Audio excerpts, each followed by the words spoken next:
Hello, third year writing. This is Dr. Steakley, and this is hopefully a fairly interesting video about putting citation into action. So you've just completed this very exciting article, Integrating Paraphrases, Summaries, and Citations, Part 1. Yay! That means there's a Part 2 for your homework for today. And you probably think that reading is so boring, and you would be right. So what I'd like to do now to reward you with getting through that article, I'd like to show you how to put some of those principles into practice.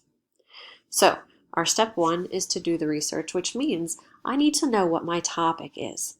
So I've been thinking a lot about how the world has changed with the advent of COVID-19 and its subsequent racial tensions and the protests that we've been seeing. And a lot of this is really negative, but one of the things that is maybe a potential opportunity is the fact that the events of the early part of this year have really shown us the underlying ugly foundations of our country, which means that we can do something about it.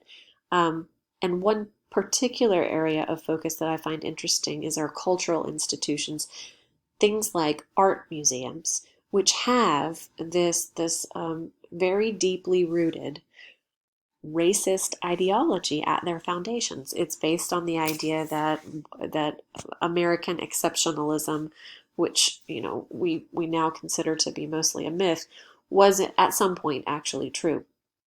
And so people who run art museums are now having to face the fact that they need to do things differently and they need to acknowledge that dark side of their own history.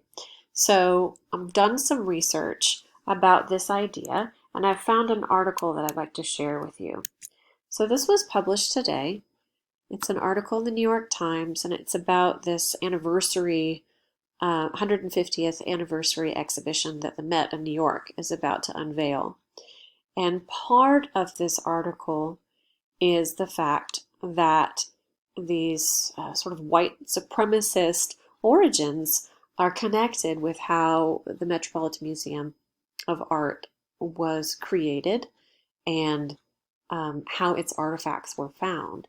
So there's this interesting quote in here from the director of the Met, Max Hollein, and he says, "There is no doubt that the Met and its development is also connected with the logic of what is defined as white supremacy." So I'm interested in this quote and the fact that the author of this article is pointing out the directness of this particular director's perspective, and that he's speaking more coherently and more specifically than the people who came before him have. So I have a quote. Now I need to test it to see if it's something that I really want to use. So I've chosen my quote carefully. Here it is. And now I'm going to think about it. So I'm going to ask myself, is it succinct? Is it short and to the point? Because direct quotes can be no more than 10% of your total word count in any given essay. Okay? So is it succinct? Yes. Is it accurate? Yes. It comes from a credible source. I believe that it's reported correctly. Does it suit the context of my essay? Is it connected with the idea of cultural institutions having these dark roots in racism? Yes, it does suit the context of my essay. And then the last question is it hot sauce, right? So if you're like me and you made vegetarian chili a couple of weeks ago and you really love your sriracha and you put a little bit too much in it, you know that can ruin the whole bowl. So is your quote like hot sauce? Is it punchy? Does it make itself known?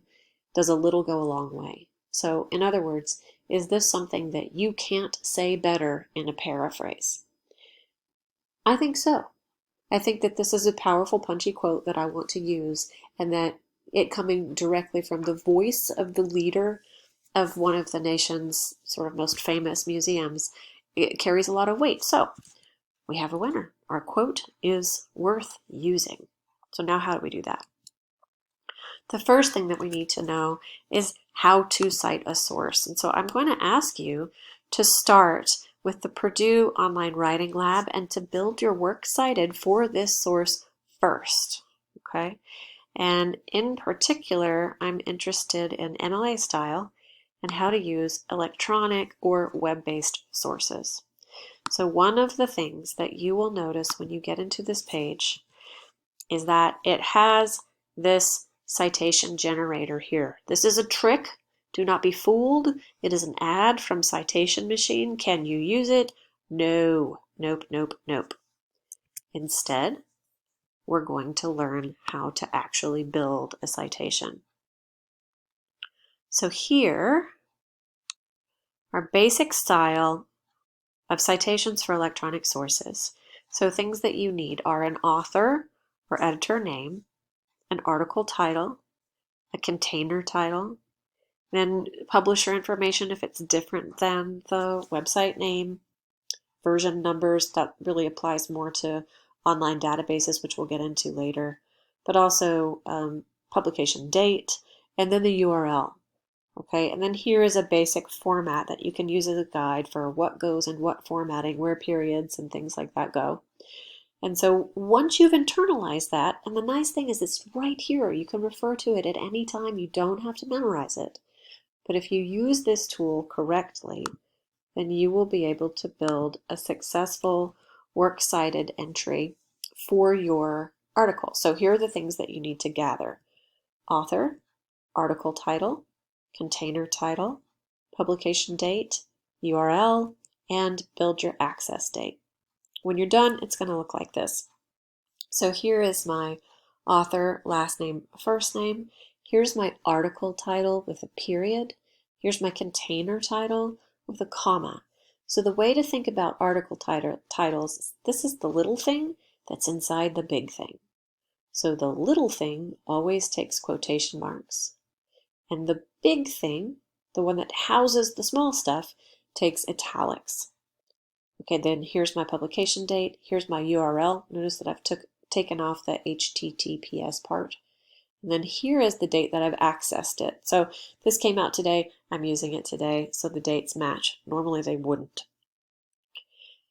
Okay, so now I have my works cited entry that will prevent me from forgetting to cite my sources later and accidentally committing plagiarism, which is bad. So now I'm going to integrate my quotation into my article, or into my essay.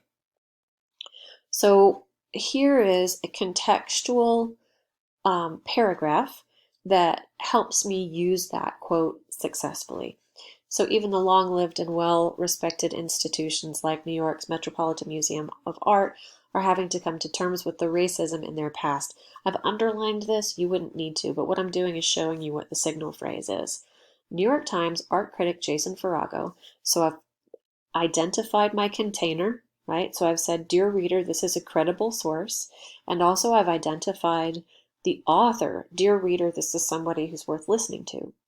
So art critic Jason Farrago reports that the Met is facing this truth, right, of racism directly.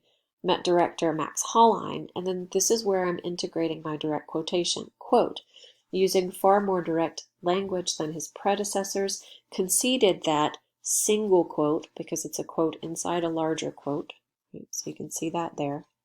There is no doubt that the Met and its development is also connected with a logic of what is defined as white supremacy. Right, and then this is a mistake. I made a mistake. It should be single quote followed by double quote there. And then notice I've got a shortened version of my article title. All I need is enough to make that connection clear. And then notice that my explanation of my quotation is at least as, if not longer than, the quotation itself.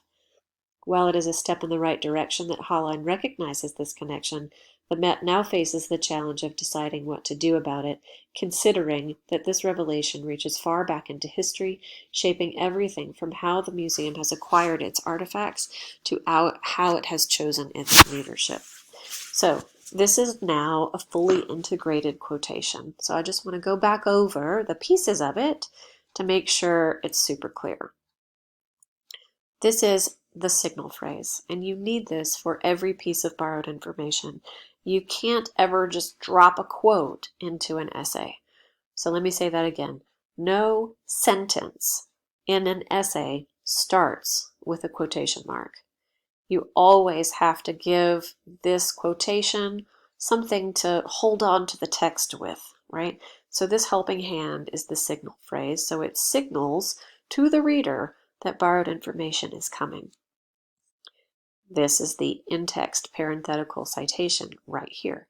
So inside parentheses, I am including the article title in its original quotation marks. Also notice that the period comes after the citation because the citation is an integral and necessary part of your sentence. So why is this not the author name? So you can use one of two pieces in your in-text citation. The first one is author.